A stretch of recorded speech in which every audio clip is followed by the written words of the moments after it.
Cái này rất là tiện nhưng mà một con lươn thì nó hơi đắt. Cơm, phở với cả mì. Con thích ăn cái gì nhá? Cam sẽ ăn cơm rang, cả nhà sẽ ăn cơm rang và ăn bánh. Vậy chúng ta có một đĩa sụn cà rang muối.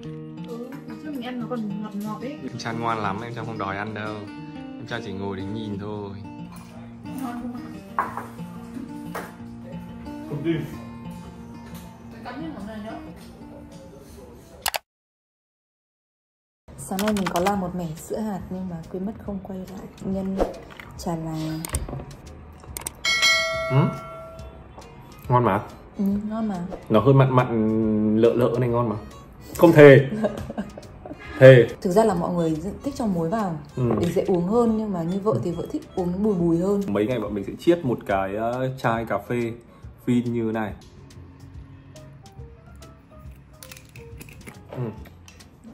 Mạch ngậy béo béo ấy. Ngon đấy. Ngon nhỉ? Để quay ra đây có ánh sáng rõ cho mọi người xem, nhìn thấy cái lưỡi cà phê. Sữa hạt pha với cả cà phê phin.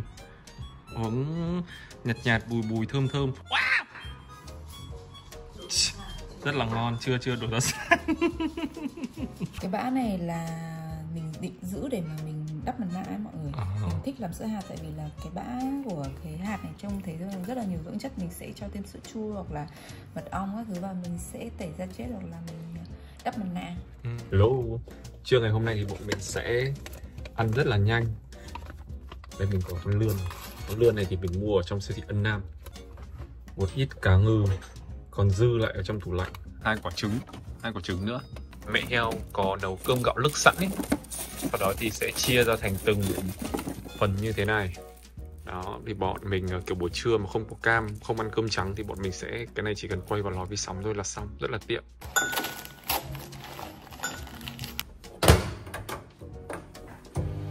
Cái này mình thấy khá là ngon, cái sốt ở bên trong này nó cũng đậm đà. Sẽ làm thêm canh miso. Cái này là mình mua ở trong Winmart. Nó là vị tàu hũ ấy. Mình thấy cái này khá là mặn cho nên là phải cho nhiều nước một chút. Đợt này Loan Hoàng nhà mình rất thích mấy cái thứ nhật nhật như thế này. Đó. Trong cái bát này nó sẽ có một cái gói kiểu rong biển. Bữa trưa thì thường là bọn mình sẽ ăn cái gì để nó tiện tiện thôi. Còn đến bữa tối khi mà có cả cam nữa thì bọn mình mới cầu kỳ nấu nướng các thứ. Mọi người cứ cần đổ nước nóng vào là được. Anh ăn đậm đậm một tí cho nên mẹ đừng đổ nhiều nước quá.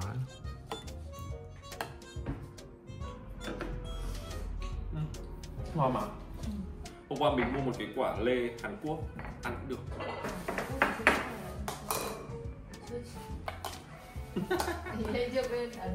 Trước đi siêu thị Imart mình mua được cái chảo này mọi người ạ. Mọi người thấy đẹp không? Kiểu cái lòng nó có màu kem kem ấy, quay nấu món ăn lên rất là đẹp.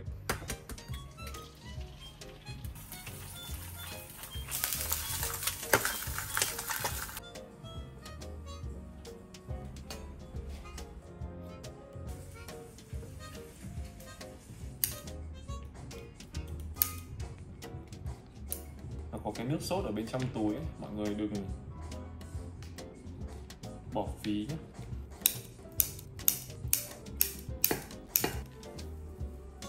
Cái lươn này mọi người ăn với cả cơm nóng cũng ngon nhé. Mọi người ăn cơm trắng thì cũng ngon. Cái này rất là tiện nhưng mà một con lươn thì nó hơi đắt, khoảng tầm gần 200.000 cho một con này. Mỗi vợ chồng mình một suất như thế này.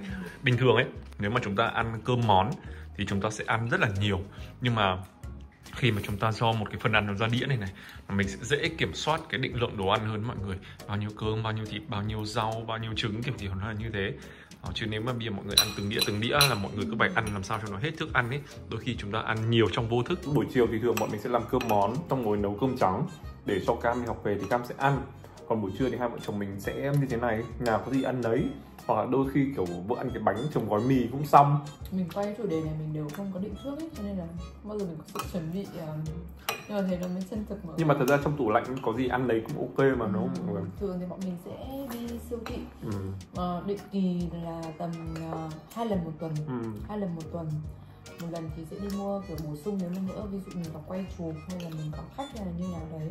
Còn thường là chủ nhật hoặc là thứ hai thì bọn mình sẽ đi siêu thị. Hôm nay thì mình sẽ làm một cái món mà Cam rất là thích, đấy là thịt nạc đầu giòn kho với cả trứng gà. Ngoài ra thì hôm nay thì mình sẽ còn có cả tôm đất rang nữa. Và bạn nào mà muốn ăn cái thịt nạc vai đầu giòn ấy thì khi mà đi chợ này, các bạn mua những cái miếng thịt nạc vai nó có những cái sớ gân như thế này, ăn giòn và ngon cực kỳ luôn. Bắp cải nhá. Mặt như con ma ấy.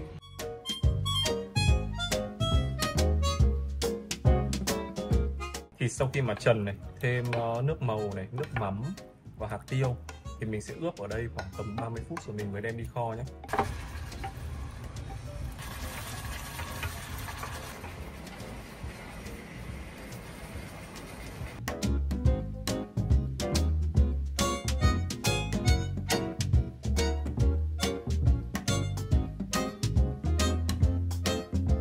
Không biết mọi người như thế nào nhưng mà bọn mình rất thích ăn những cái con, ví dụ như con tép hay là con tôm đồng hay là tôm sông hoặc là cua đồng.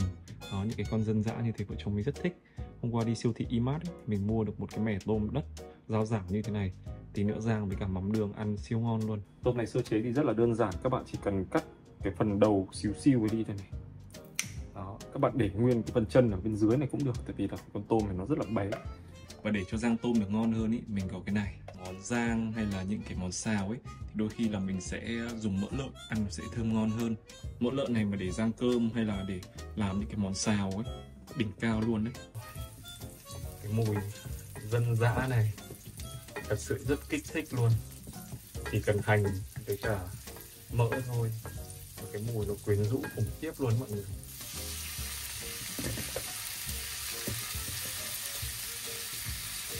Rang lửa vừa đấy nhá mọi người. Rang lửa lớn thì bên ngoài cháy mà bên trong nó lại chưa ráo. Cái món này ấy, thì mọi người sẽ phải hơi kiên trì một tí nhé. Mọi người sẽ phải đảo cho cái tôm này ở lửa vừa nó khô. Đó, xong rồi mọi người bắt đầu nhìn thấy những cái gạch tôm ấy, nó ra, nó quyện cùng với cả mỡ lợn với cả hành, thơm lắm. Mình quên mất để tăng thêm cái hương vị cũng như là một chút nữa ăn ngon hơn ấy, thì sẽ thả vào đây vài cái tóp nữa. Để cân bằng với các món mặn ngày hôm nay thì mình sẽ có canh bắp cải luộc, ăn rất là mát và nó sẽ rất là hợp với cái thịt kho và tôm rang, những cái món đã rất là mặn này. Với phần tôm thì các bạn nêm cũng rất là đơn giản thôi, chỉ cần khoảng một xíu đường tạo được cái vị ngọt nhẹ, nước mắm tạo mùi thơm và sự đậm đà. Các bạn vẫn tiếp tục rang nhỏ lửa nha.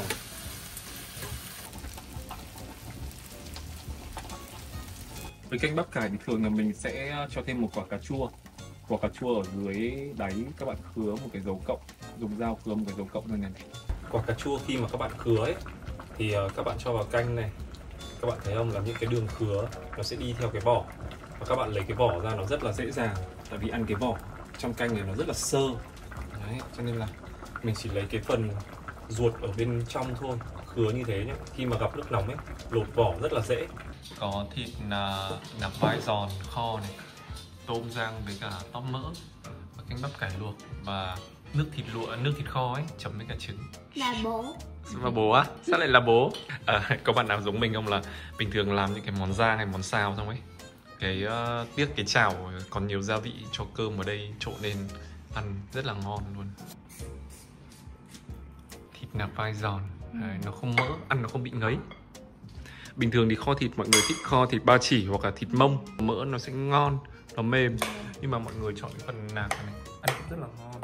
Không biết nhà mọi người có giống như nhà mình không? Đấy là bình thường khi mà ăn bắp cải luộc ấy thì bọn mình hay có nước mắm hoặc là xì dầu, thả thêm 1-2 quả trứng luộc vào để mà cái lòng đỏ ấy nó quyện với cả cái nước chấm. Thật ra cái này thì mình cũng không hiểu là tại sao mọi người lại ăn như vậy, nhưng mà từ bé ấy, khi mà mình còn bé tí và là gia đình đã ăn như thế rồi, cho nên là cứ thế mà theo thôi. Nhưng mà vợ thấy là nhà nào cũng có truyền thống ăn như thế, đây có thể là đồ ăn của người miền Bắc, không biết là các miền khác thì như Cơm, phở với cả mì, con thích ăn cái gì nhất? Cơm, phở à?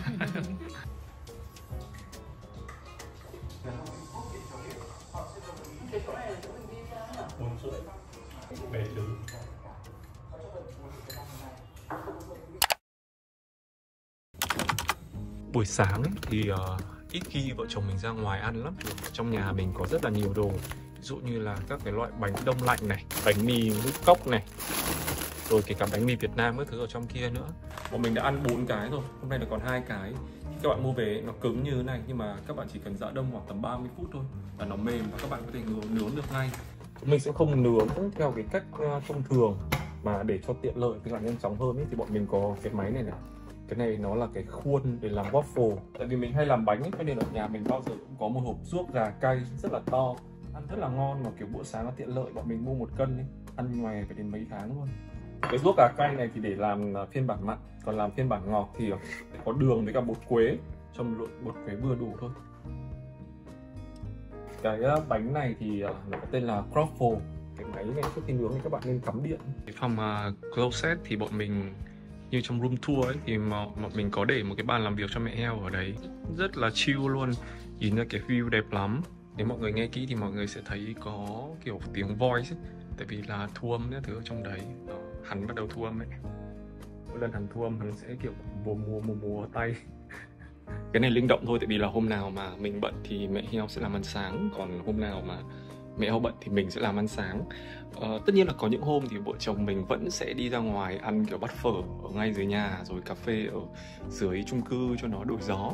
Nhưng mà tại vì là buổi sáng thì khoảng tầm 8 giờ, 8 rưỡi là bọn mình bắt đầu vào làm rồi đó, xong rồi bắt đầu check mail biết các thứ nọ kia, xong rồi giải quyết những cái công việc, rồi dựng video. Mọi người biết đấy, dựng một cái video thì nó mất công rất là nhiều luôn. Ví dụ mình dựng một cái YouTube thì có khi có những video mình dựng 7 ngày mới xong, cho nên là bọn mình thường là buổi sáng bọn mình sẽ tranh thủ là sau cái khoảng thời gian mà tập tành các thứ, dậy buổi sáng đưa con đi học rồi tập tành các thứ xong thì bọn mình sẽ ăn sáng tại nhà thôi cho nó tiện. Đợt này thì mình chuyển qua uống Ice Americano, kiểu nó không có sữa ấy mọi người, cho nên cái lượng calo trong cái ly cà phê này nó cũng rất là thấp. Các bạn xem này, đợt này mặt mình nổi siêu nhiều mụn luôn ấy. Tại vì tuần vừa rồi thì mình stress, mình làm việc nhiều, xong rồi mình thức khuya nữa. Có những hôm mình thức đến 2, 3, 4 giờ sáng mà lâu lắm rồi thì mình mới thức như thế để hoàn thành deadline. Cộng với cả cái việc là tuần vừa rồi mình ăn cay khủng khiếp luôn. Tự nhiên không hiểu tuần vừa rồi làm sao lại thích ăn cay, cho nên cũng lạm dụng nó. Cộng với việc uống cà phê nhiều. Nếu mà mọi người uống một lượng vừa đủ nhá thì sẽ rất là tốt cho sức khỏe. Nhưng mà nếu mọi người uống nhiều quá thì nó sẽ lại bị phản tác dụng. Nó cũng là nguyên nhân gây cho nổi mụn này, xong rồi bị nóng trong nọ kia nhá. Thứ tuần vừa rồi có hôm mình uống tận 2-3 ly, họ uống là kiểu uống cà phê nặng này, không có đường, không có sữa nhá, thứ gì cả. Đấy, cho nên là mọi người nếu có thể hạn chế một ngày 1 ly cà phê là hợp lý ha. Cái loại bánh ngọt này này, xíu nữa khi nướng xong ấy, nó sẽ thành một cái lớp đường caramel ở bên ngoài, cái bánh nó rất là giòn. Còn với cái bánh mình ăn ruốc và phô mai thì mình chỉ nướng không là như thế này, rồi kẹp vào như này rất là tiện, uống xuống. Cái bánh nó chưa giã đông hoàn toàn ấy, cho nên khi gập xuống nó vẫn hơi cứng, mọi người đừng gập mạnh một cái luôn ấy, nó sẽ bị gãy.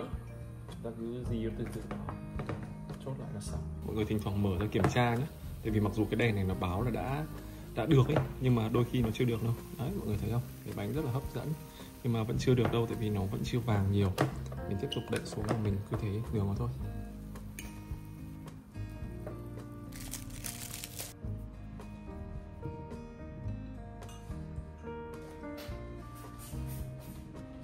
Tại sao của anh có nhau mà của chồng không có nhau? Anh có nhau mà. Cái này nó rất là tiện mà nướng kiểu dạng truffle này, nó nhanh đấy mọi người.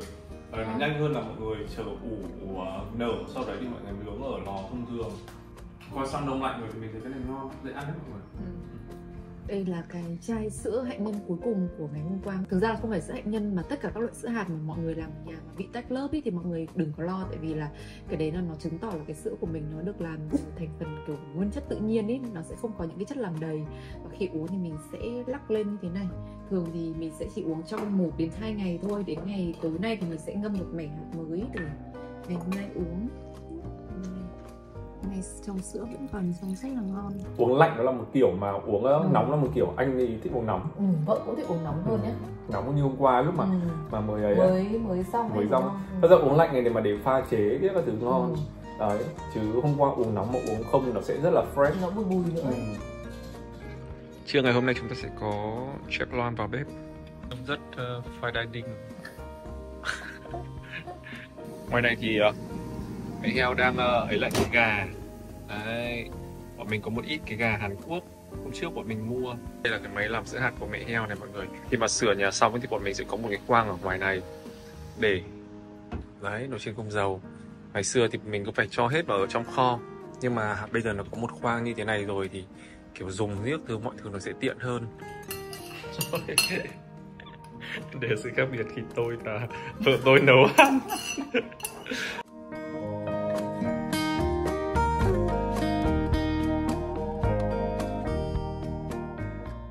Bữa ăn trưa nay của vợ chồng mình, cái này thì là đậu phụ non với cả bơ sáp và rong biển, có cả xì dầu để cho nó đậm đà này. Cái này là gà chiên sẵn, bọn mình mua ở trong siêu thị, bọn mình chỉ có chiên lại thôi. Còn cái này là cơm nguội với cả cái tôm rang từ hôm qua. Thôi không cần đâu, ăn nguội này thật ra cũng ngon mà. Khi mà sửa lại bọn mình làm cái bàn này nó có đường kính là 90 phân. Cho nên là nhiều khi mà lúc nào có hai vợ chồng muốn ăn cơm mà kiểu như là xem tivi hay là bạn cam ở ngồi đây ăn uống xem tivi thì cái đường kính của cái bàn này nó rất là thoải mái. Loan là fan của kombucha, cái này là vải và kiwi. Mấy hôm nay mình thấy mẹ Loan uống, mình chưa uống phát nào cái này. Mời mọi người ăn cơm cùng với cả bọn mình. Thật ra là mình là một đứa rất thích ăn cơm nguội. Ví dụ như là cá kho xong để nguội đi, xong rồi ăn với cả cơm nguội nó cũng ngon. Hoặc là cơm nguội ăn cùng với cả ruốc.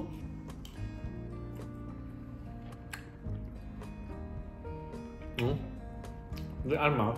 Dễ ăn ha. Ăn mát mát nhẹ nhẹ. Kiểu như một loại salad. Cái này ăn kiêng, ai ăn kiêng ok này. Anh thấy cũng có đậu với là bơ là cũng là chất béo tốt mà. Nếu mà mọi người xem video thì mọi người sẽ thấy là bình thường vợ chồng mình ăn uống rất là thoải mái. Trừ khi có những cái đợt nào mà vợ chồng mình cần siết cân, giảm cân thì bọn mình sẽ ăn ít clean, ăn sạch hơn thôi. Còn lại thì bọn mình thấy rằng là ăn uống thì nó là một trong những cái gì thú vui của cuộc sống ấy. Cho nên là đôi khi là cũng thoải mái một chút, chứ không cần lúc nào cũng phải o ép cơ thể mình trong một cái chế độ ăn gì đấy nó quá là khắc nghiệt.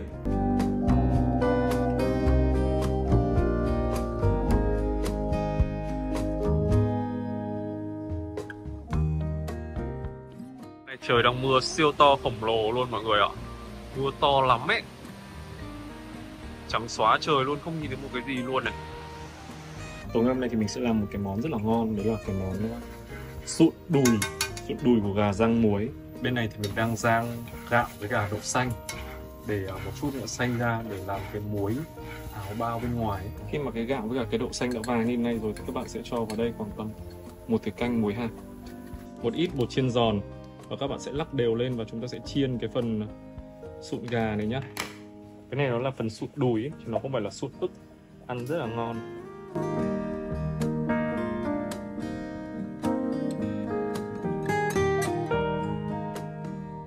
Cái gạo với cả cái đậu xanh mà lúc nãy mình có rang khô này, bây giờ các bạn sẽ cho nó vào một cái xay khô như thế này. Bạn sẽ cho vào đây thêm một ít tiêu đen, vào đây thêm một ít bột ớt. Con đổ vào, con cứ đổ mạnh dạn vào. Ok, rồi, hết rồi à? Ok, hơi nhiều. Rồi con lắc đây. Lắc hoặc là con đây, con dùng cái thìa con đảo này. Đấy, cho con dùng cái thìa con đảo đều lên cho bột. Vậy chúng ta có một đĩa sụn gà rang muối. Rất ngon. Một tội chép cam lúc nãy đổ ụp hết muối vào. Hơi mặn xíu, lẽ ra 45 dư ra để cuối tuần ăn, nhưng mà cam lại đổ nó hơi thơm một xíu thôi. Cái món ăn của người ta đang ngon này, đứa nào đổ muối vào thành nhạt ơi là nhạt nhỉ. Bát của Chan đâu?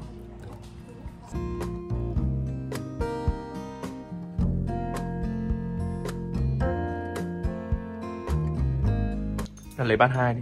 Ăn bao nhiêu con tự sới nhá. Con này con lấy thịt băm, chan canh cua vào ăn đi nhá. Nhá bé nhá. Thật sự là canh rau. Canh rau đó. Sao mình nói là canh cua? Hôm nay thì mẹ Hiếu pha, không phải pha mà làm sữa đậu xanh. Mình mua cái loại trà là này là cái loại trà là mà người ta đã lọc cái hột trước rồi ấy, thì về mình đỡ mất công. Vậy cho con. Rồi sẽ cho muối. Thực ra là độ ngọt với cả độ mặn này thì sẽ là tùy khẩu vị của từng nhà. Cái máy này thì mình thấy là nó rất là tiện so với cả những cái máy sữa hạt trước mà mình dùng. Tại vì thứ nhất là nó sẽ làm máy làm sữa hạt tự động luôn.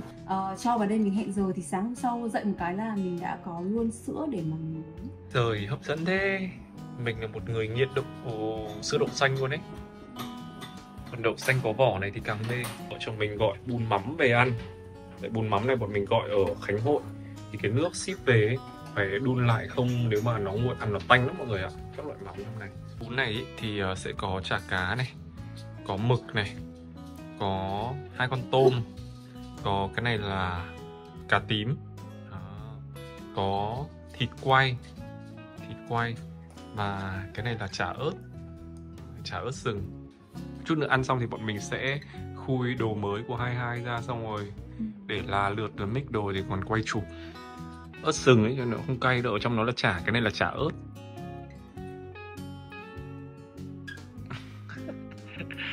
Cay không? Không á. Hơi đấy. Không, nó cay. Đây là trong bún, lúc nãy mình đã nếm thử rồi, trong bún thì người ta cho sẵn cái sa tế, cho nên nó cũng khá cay. Lần trước mình ăn bữa em nhớ nó đâu có cay như thế nhỉ? Lần trước mình ăn nó còn ngọt ấy. Nhưng mà thật ra nó rất là đậm đà. Bọn mình món này là một món của miền Tây và được nấu từ mắm của các loại cá. Bọn mình thì chưa có cơ hội xuống miền Tây để ăn kiểu chính gốc ở dưới đó. Nhưng mà thật ra đây là lần thứ 2 bọn mình ăn cái món này, thấy cũng khá là ngon. Kiểu nó sẽ ngọt mặn lợ mọi người, nhưng mà nó thơm lắm. Kiểu topping với cả nó thơm các mùi các loại mắm. Với chan hóng dưới này. Nên ăn cái nước dùng nó phải nóng dậy lên thì là mới ngon được, rồi còn chấm vào rau nữa. Đây có thịt quay. Topping rất là lạ. Lần đầu tiên mình ăn món này mình thấy lạ nhất đấy là có thịt quay ở trong bún này. Có cả một khúc cà tím rất là to trong này, kiểu topping rất là lạ. Bọn mình thấy là lạ với mình thôi. Lạ với mình, tại vì là bọn mình là những người Bắc, thì khi mà ăn những cái món miền Tây ấy, mọi người, với bọn mình là như một thế giới ẩm thực khác luôn. Và thú thực là nhiều người cứ nói là đồ miền Tây nó bị ngọt quá ấy, nhưng mà có lẽ là vợ chồng mình ăn được, cho nên là vợ chồng mình thấy ngon. Nhưng mà có thể là do cái tên lẩu mắm cho nên bún mắm cho nên nhiều người sẽ hơi e dè kiểu ăn ở trong này ấy, thì là sợ bị mùi các thứ, mùi ngon các thứ ấy. Thì mình vừa mới bảo dưỡng cái máy nhà bột nhà mình xong, cho nên là bây giờ vẫn còn chiều nay còn khá là nhiều thời gian ấy, cho nên là mình sẽ làm thử một cái mẻ bánh để test lại cái máy sau khi mà mình bảo dưỡng. Trong tủ lạnh nhà mình còn dư mấy cái quả trứng muối này, thì mình sẽ làm sốt trứng muối để làm nhân. Cái ở dưới này là kiểu chỗ bơ sữa whipping cream các phô mai ấy, thì mình sẽ trộn hết những cái gì còn lại để mình làm nhân thôi.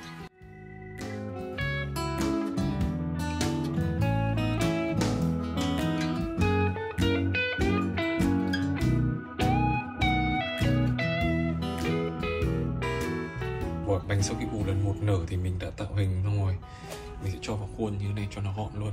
Bây giờ thì tạo hình xong cho để nở lần 2 là chúng ta đem nướng thôi. Ok, bánh chín mới rồi. Khi chúng ta đã xong, chúng ta chờ nguội một chút thì bơm sốt vào bên trong lòng của bánh và cho ruốc gà cay lên là chúng ta hoàn thành món bánh này.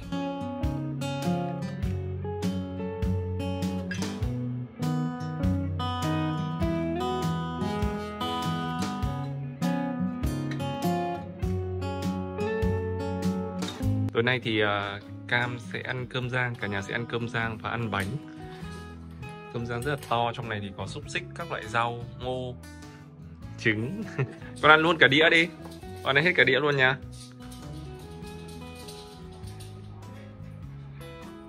Trông em Chan đòi lên à? Đó. Đây, bánh ruốc gà trong này là nhân trứng muối. Hôm nay thì nhà mình hết bột mì số 13, cho nên là mình làm bằng bột mì đa dụng, bột mì số 11 ấy. Cho nên nó sẽ không thể dai bằng bột mì làm bánh mì được. Nó vẫn xé được thớ, cho nên bánh mì nó vẫn đủ dai. Đó. Trong này là nhân sốt trứng muối với cả rước nè. Không ăn thử không? Này các nhìn này, cái mũi trong bơm ấy. Công thức bánh mì này ngon. Công thức vỏ bánh mì ngon phết. Nó khác thì công thức hôm trước là bánh mì bông lúa ấy. Nó khác. Công thức này hôm nay không có trứng nhưng mà nhiều sữa hơn. Công thức hôm nay có sữa đặc nữa trong vỏ bánh. Nó thơm ngọt. Thơm, nó thơm.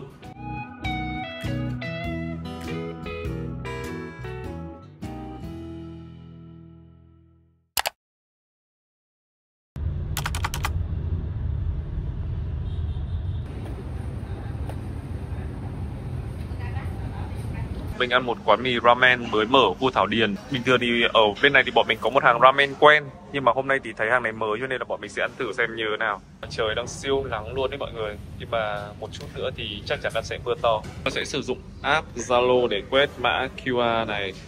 Đó. Mình sẽ order rồi mình thanh toán luôn, giống như là bọn mình đi Trung Quốc hay là đi Nhật.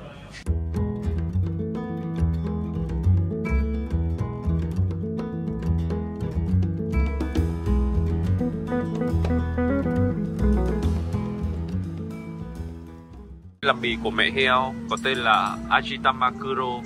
Trên này thì sẽ có thịt heo này, măng này, trứng ngâm tương này, rong biển. Và đây là nước đục, chứ không phải là nước trong. Ngon không? Anh không để giảm mặn đâu ấy. Mì của vợ là thịt, còn của chồng là hải sản. Chồng ăn tôm, mực các thứ. Mì của anh thì trong có hải sản, bắp cải, có thịt lợn với cả có trứng. Trong đấy người ta ghi cái này là quán quân mì, cho nên anh gọi thử. Cái này nó như kiểu dạng tái lăn đấy, tại vì tất cả mọi thứ nó được xào lên xong rồi nó cho vào trong mì, cho nên nó có mùi xào rất là rõ. Xin mời. Hôm nay thì bọn mình ra ngoài đi tìm hiểu cho nên là sẽ ăn ở ngoài luôn. Mày thử một ít cái nước dùng của anh. Nó có cái mùi xào ấy, thơm hết nhở. Béo nhở. Ngon lắm mọi người.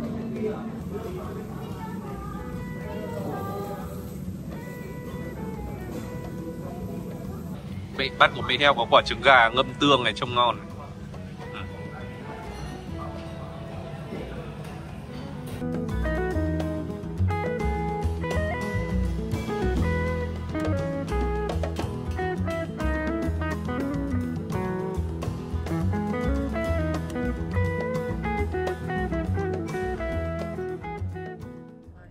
Nóng quá cho nên là bọn mình mua 2 ly nước. Của mình là dừa tắt, còn của mẹ Loan là dừa thơm. Hơi nhiều tắc. Của chồng là gì? Của anh là tắc. Vợ vẫn thích phiên bản này hơn. Tắc hơn à? Anh thích thơm hơn. Hợp lý đấy. Bọn mình là những người mà không thích quá là ngọt ấy, cho nên là với bọn mình thì cái này nó hơi ngọt. Trong này thì sẽ có cùi dừa, rất là nhiều cùi dừa luôn. Mình thích nhất cái này. Hôm nay thì bọn mình sẽ có gà rang gừng và canh bí băm nấu tôm khô. Bây giờ là 4:30 chiều ấy, bạn Cam bạn vừa đi học về thì bạn ấy kêu bạn đi đói quá, cho nên là sẽ nấu sớm mà ăn sớm. À không, tao không ăn caramel. Ăn caramel thì ăn bánh đi xong. Ăn gì? Dầu á hả?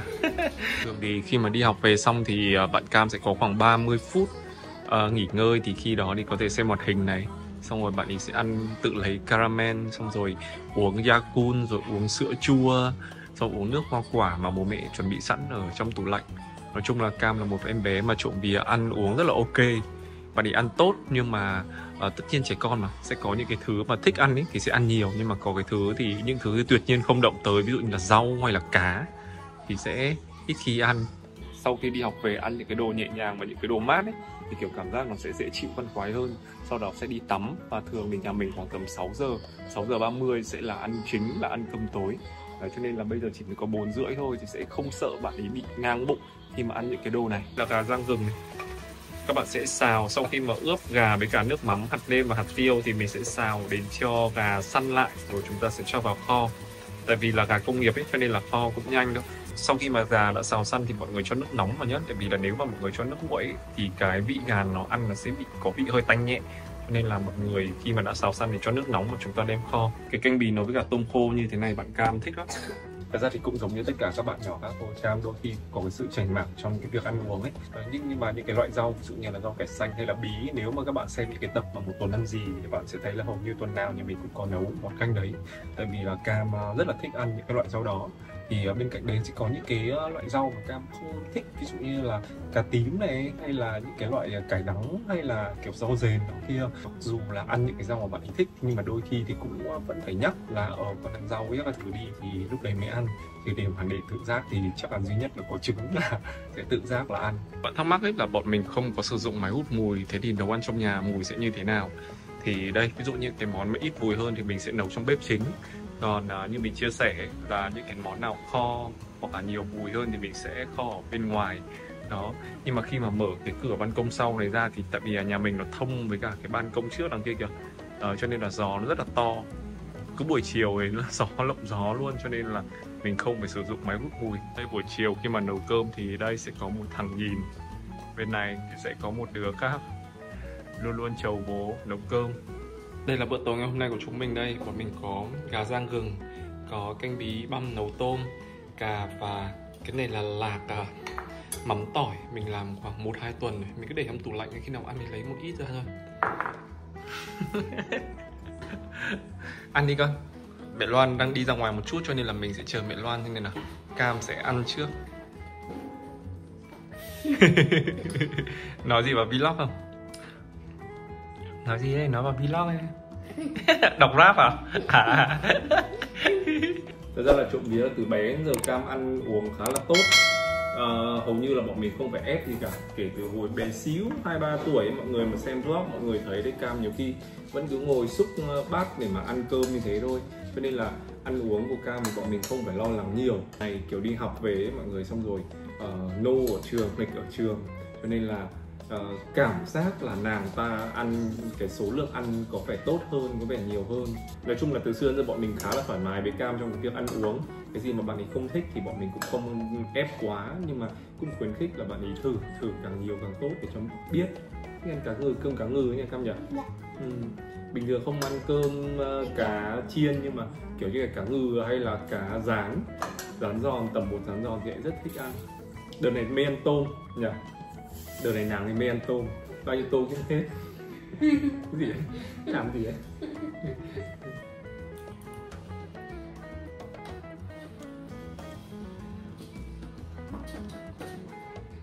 Ăn cơm mà cũng phải dính lấy nhau cơ. Hai cái đứa này. Em Chan ngoan lắm, em Chan không đòi ăn đâu.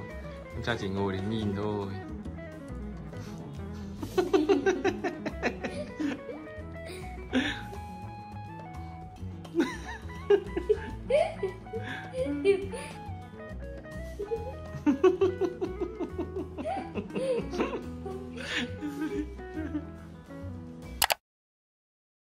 Ngày hôm nay sau khi đi tập về xong thì mình sẽ ăn nốt 2 cái bánh nhân trứng muối. Mình sẽ ăn bánh này cùng với cả uống cái sữa chua uống này. Cái sữa chua uống này vị nó chua chua, nói chung là mình thích cái vị chua của cái này ấy. Mọi người uống thử xem sao. Bé Loan thì sẽ ăn bánh mì đen với cả bơ. Ngon thế. Ui, anh ăn đây thôi. Người ăn cái bánh mì bột nguyên cám này nó sẽ rất là lâu, nó tinh bột chuyển hóa chậm ấy. Cộng với cả cái bơ này mọi người thêm một ít muối mấy thứ vào để tăng cái hương vị, xong rồi thêm quả trứng lên thôi. Ăn cái này trông thì ít nha, mà no cực kỳ luôn. Tôi giảm được 400 calo cho một tôi ăn cái này khoảng tầm 700 calo. Siêu hấp dẫn luôn, cái này trông đơn giản và ăn ngon cực.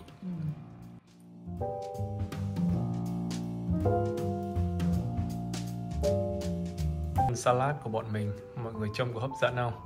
Hàng này ăn cũng khá là ngon. Ở trong này thì sẽ là cơm gạo lứt này, bơ này, chuka wakame là cái rong biển sợi ấy, tôm, cà chua bi, trứng cút và ngô. Mình không biết là ở dưới còn gì, dưới còn kiểu rau xà lách các thứ nữa. Còn ở bên này thì là nui, sẽ ăn với cả đùi gà này, bí đỏ này, bắp cải này, đây nui này, cái nui này mọi người. Thì ở hàng này thì mọi người sẽ tùy chọn những cái loại sốt, họ có 5-6 loại sốt ấy. Thì ở đây mình gọi sốt tương để ăn với cái này, và sốt mè để ăn với cái này. Bé Loan đang chuẩn bị make up để đi sự kiện, cho nên là mẹ Loan đang không muốn vào hình tại vì xinh đẹp quá. Lúc đây mình nóiกับmẹ Loan là lần nào quay một tuần ăn gì cũng dính vào một buổi mẹ Loan đi sự kiện. Tí nữa sẽ có đến bạn đến make up, nhưng mà tại vì bây giờ mình đang mặc áo 2 giây hơi nhiều hình xăm một tí. Không phải giữ lại máu mũi cho người xem. Hôm nào bọn mình mà muốn ăn những cái kiểu này thì bọn mình sẽ xuống nhà ăn một hộp này, nó khoảng tầm hơn 120.000 một hộp. Và góc theo vẻ đó.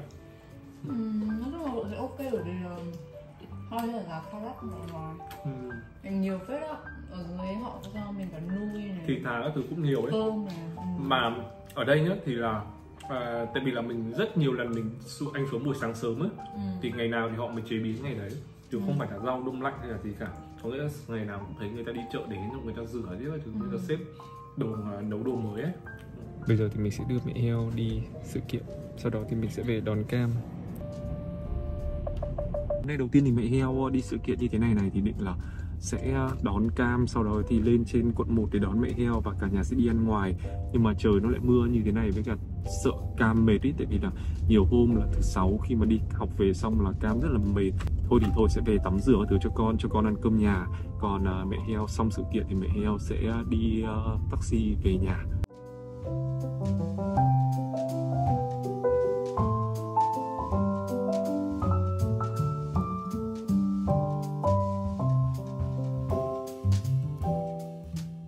Bắp cải hay là ăn bí đỏ xào? Ok. Cơm tối nay sẽ rất là ngon với trứng đúc thịt này, tôm rang, tôm đã lột vỏ rang và bắp cải xào nhé.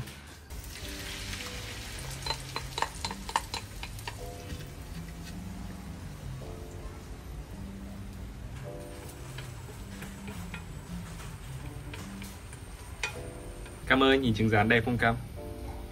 Đây, con ra đây nhìn này.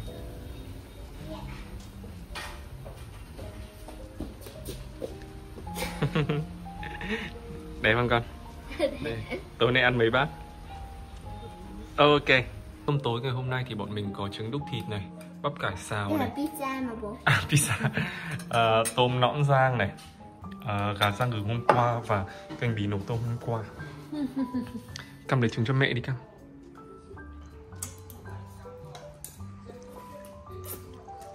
Ok không? Gà còn ngon không? Được rồi. Lại thả vài chiếc tóp mỡ vào, bắt Cam ăn.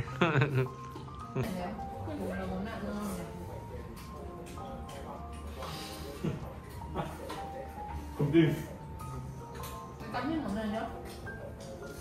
Đợt này Cam ăn rau tốt phết nhá. Đợt này bắt đầu thích ăn các loại rau nhiều loại rau mới hơn. Cái gì cơ? Bố uống không ạ? Uống. Uống đi. Con cái có hiếu ghê. Nấu cơm cho nó ăn rồi điên nó bắt mình uống nước rửa bát. Đi là to thì úp ở dưới, rửa cho một cái bát này đi đã. Bố uống thì bố bị đau bụng thì bố đừng có chắc con nha. Đúng rồi, úp ngược lại, úp cùng một chiều. Đó. Cạnh nhau đi, úp sát vào nhau, nó có mấy cái khe đấy. Đúng rồi, giỏi. Úp nó ăn dưới cùng, cạnh cái rổ. Úp ngược lại. Đúng rồi. Cho nó dựa vào cái rổ ấy, con biết chính xác luôn. Rồi, chính xác. Chảo to đấy làm được ấy hả? Làm đi. Sau này còn đi lấy chồng. Đúng rồi. Chuyên nghiệp đấy. Rồi, được.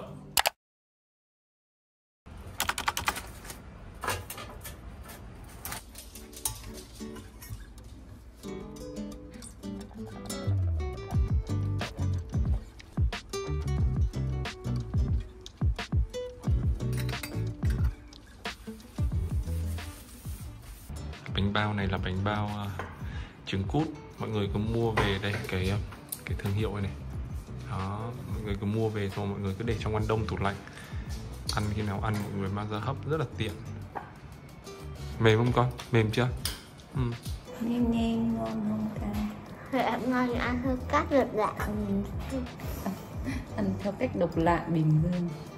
Xin mời mọi người ăn sang. Bánh này ngon hơn đó.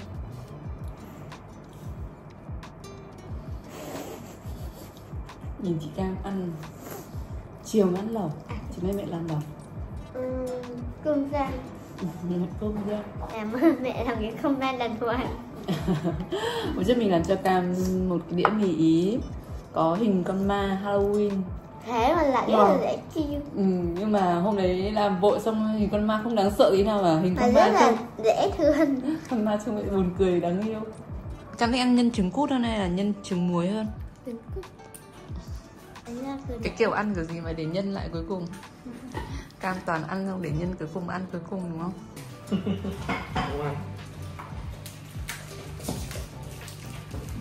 Ôi ôi ôi. Mẹ Loan vừa mới pha một ly cà phê sữa hạt. Nó giống cái brown sugar oatmeal ở Starbucks. Hôm nay thì mẹ Heo sẽ làm spaghetti cho cả nhà. Thì ở đây hôm nay là nhà mình ăn sốt bolognese. Còn đây là cái thịt viên để mẹ Heo làm áp chảo cho Cam.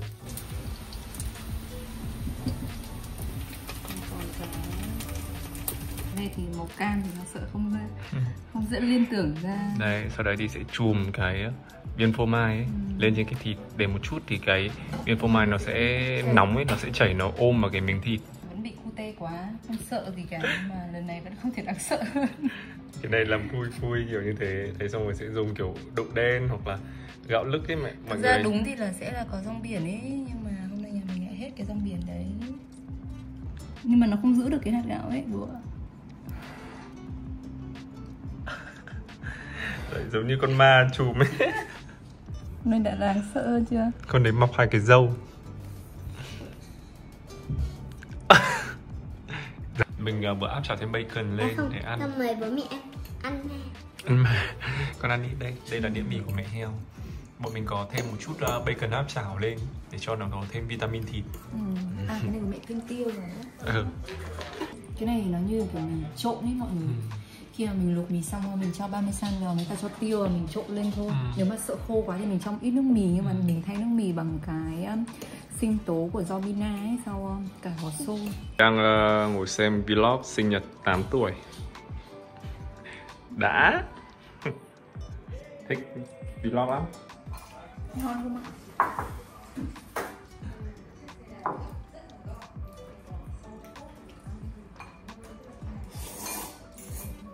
Hôm nay tối nay mẹ Heo nấu lẩu cá, Heo đạo diễn lẩu cá. Về người rán lẩu cá cho mẹ Heo. Hôm nay bọn mình có lẩu cá này.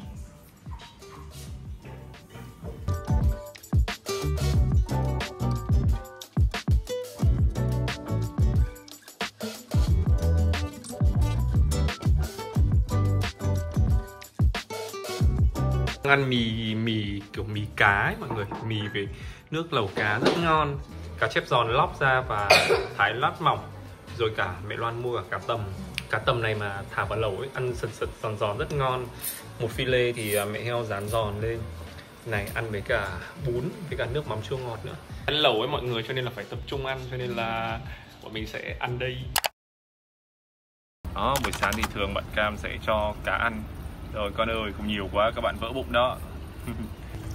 Mua nuôi mấy con cá này cũng dễ lắm mọi người ạ, không phải chăm nhiều đâu. Khi mà mình house tour lên, mọi người rất là thích cái khu vườn này của chúng mình ấy.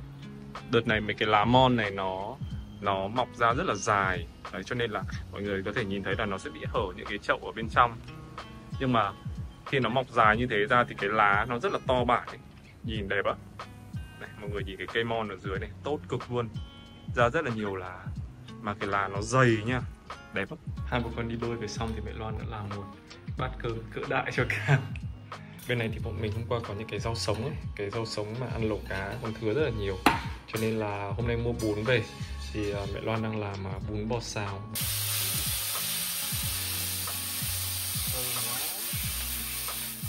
Bò Nam Bộ đúng ấy thì sẽ phải là bò xào này, xong rồi có giá xào, rồi có dưa chuột nọ kia các thứ nữa. Nhưng mà ngày hôm nay là một bữa kiểu dạng tổng vệ sinh tủ lạnh ấy mọi người. Cho nên là có bún này, có các loại rau này, có bò xào rồi này. Đó, xong rồi bọn mình có cả lạc nữa. Vẽ cho bố hình trái tim nhưng mà hình trái tim đã bị tát chảy. Thực ra bún bò Nam Bộ đúng thì sẽ có nước mắm chua ngọt, nhưng vợ chồng mình hôm nay sẽ trộn với cả xì dầu, đúng, và hành phi nữa, và giá. Thế á? Ra là anh thấy là bún này, bò này, với cả nước tương ấy trộn vào với nhau kiểu gì nó cũng ngon. Nó không thể nào mà cũng không ngon được ấy. Ngon. Bình thường anh nhà mình sẽ luôn luôn có một lọ hành phi rất là lớn, cũng phải tầm nửa cân đấy, để ở trong bếp lúc nào kiểu có những món nào mà hợp phát là có hành phi sử dụng ngay, nhưng mà cũng mới hết mất rồi. Món này là mẹ ướp trước rồi đúng không? Xong rồi có bún này, nước tương trộn với các loại rau. Ăn cái này kiểu mát mát ấy, dễ chịu. Đi bơi về hết veo. Bát cam cũng sắp hết bát cơm rồi. Không đã để hơi nhỏ đấy. Bát của cam đầy ơi đầy. Bố ăn bát đầy con no. Cơm tối nay của nhà mình có canh rau muống vắt chanh, khoai, không phải, đây là su hào xào và thịt nạc giòn rang. Thì bình thường mình thích ăn chanh miền Bắc bắt vào đây hơn hay chanh miền Nam bắt vào đây hơn? Mình ít khi về để ý đúng không? Mẹ ăn sống hết rồi. Nhà hết xấu rồi. Tuần này như là bọn mình cũng ăn cơm nhà phải đến Cầm hết tuần đấy. 6/7 không? Cũng tầm 6/7 đấy nhỉ? Đấy, nói chung là hết.